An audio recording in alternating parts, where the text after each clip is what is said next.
Hello, friends. Welcome. In this session, I'm going to show you a method using which you can make, yeah, a quick and instant, prediction using KP Horary astrology.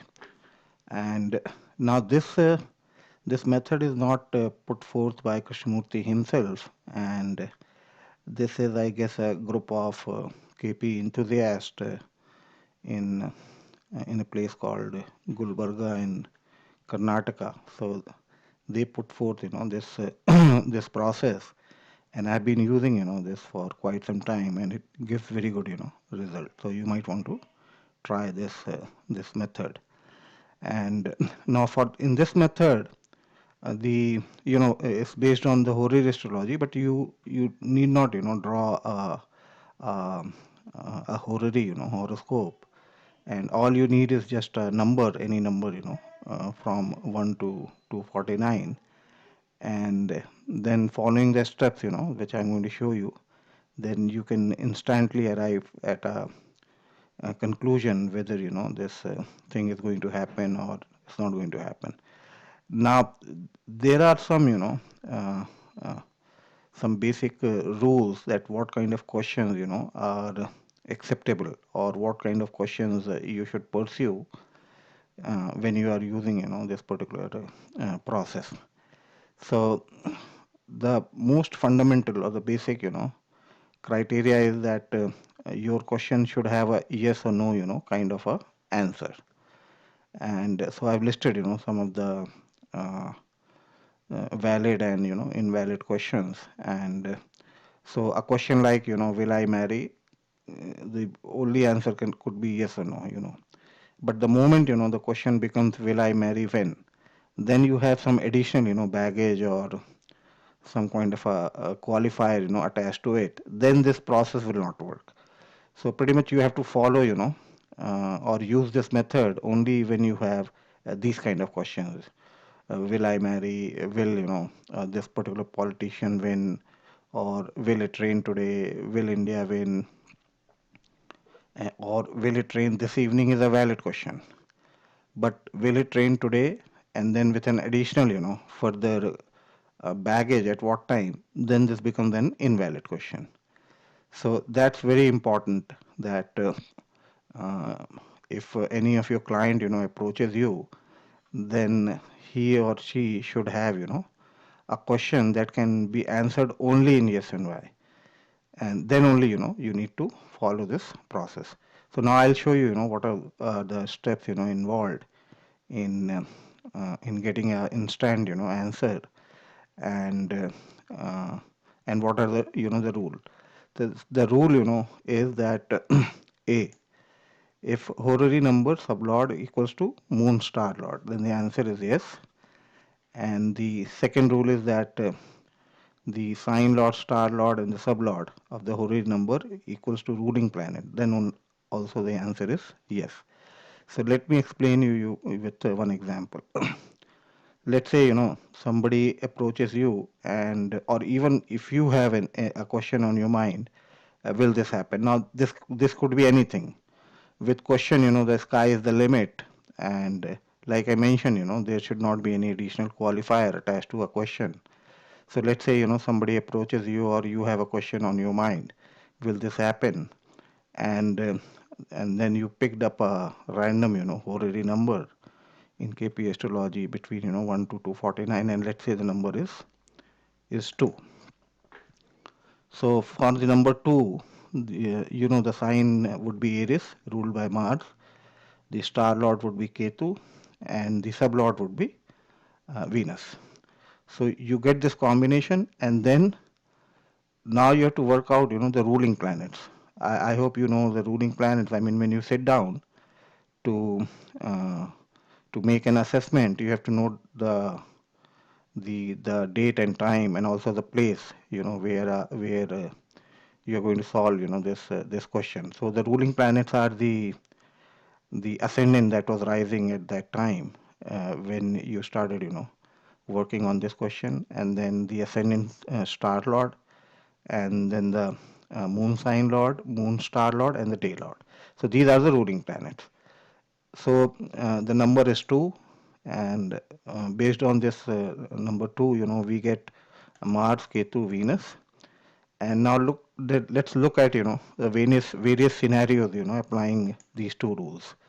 So let's look at it. Let's assume the ruling ascendant at that time was Leo, and the ascendant star lord was Sun, and Moon was in Sagittarius, and that's in Venus sign. Sorry, the Venus star, and the day was Friday. So rule number 1 says that if horary number sublord equals to Moon star lord, answer is yes. So what is the horary number sublord? It's Venus. And what is the Moon star lord? It's Venus. So now what you get is that this Venus matches over here. So the answer is yes if you are following the rule number 1. But if you look at rule number 2, you know, which says that the Mars, Ketu, and Venus, all these three planets should appear, in the list of ruling planets. So you find that the Mars is not appearing over here, and Ketu is not appearing over here. The Venus appears over here. So in the first scenario, you find that rule number uh, A is matching, but rule number B is not matching. Now let's uh, look at the scene number 2. In scene number 2, what you find is that the sublord here is Venus for the number 2, and but the moon star lord is Ketu. So this is not matching. This is not matching. Okay, but overall, if you look at, then you find that Mars, Ketu, and Venus. So we find that Mars is here, Venus is here, and Ketu is here, right? So rule number 2 or the B is matching over here, but the A is not matching in this particular, scenario. Let's go into the scenario number 3. In scenario number 3, if you look at and you find that rule number A and B both are matching. Why both are matching? Because Mars, you find Ketu, and you find Venus, and at the same time you find this Venus, matching over here with the moon star lot. So rule number A and B both are applicable, in this particular scenario. And finally, you have the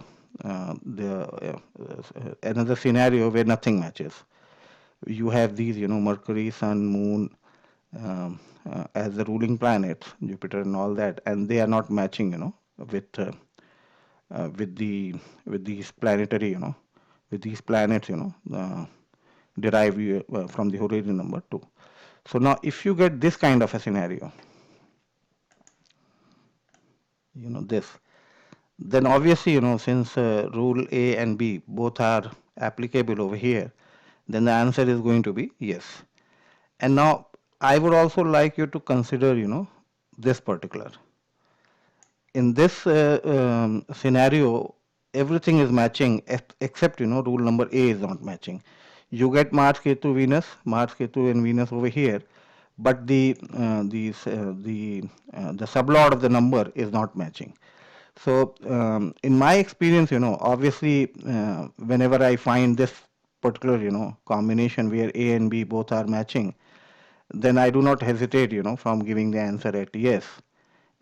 But most of the time, I would also say yes to this particular scene, the scene 2. But it all, depends on your experience. And I'm just sharing, my own experience with you.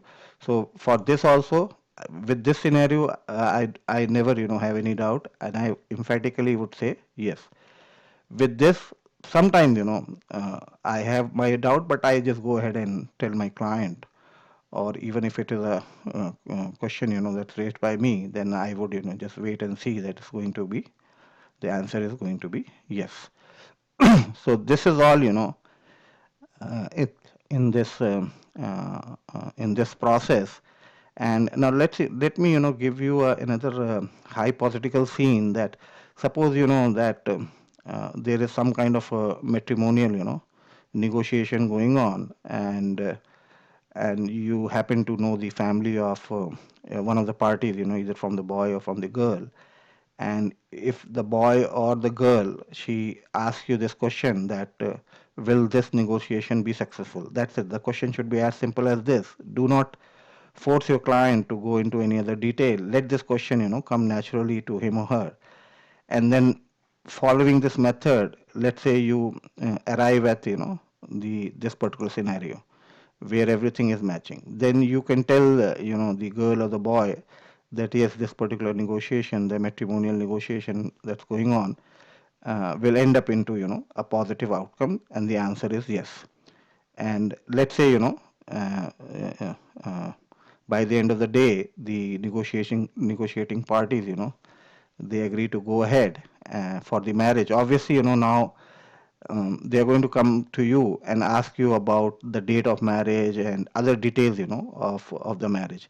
In that case, then you don't have to use, this the Horary number two. Now you have to ask, that girl or the boy to give you another number, and using that number, now you have to create a entire, horoscope, and then go through all 9 yards of, horary rules.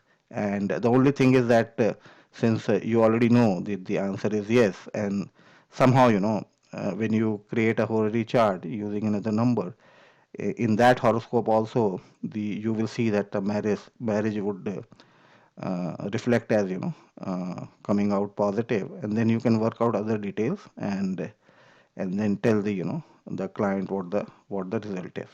So this is a very simple rule, and I've tried it many times off and on, and you might want to try it, but don't overuse it, and don't force, your client to fabricate, a question. Let the question, naturally come to their mind or even to your mind, and then this way, you can create a log, and then after some time, you can see for yourself that what kind of result, this theory is giving to you. So that's all, in this video. I hope you enjoyed it.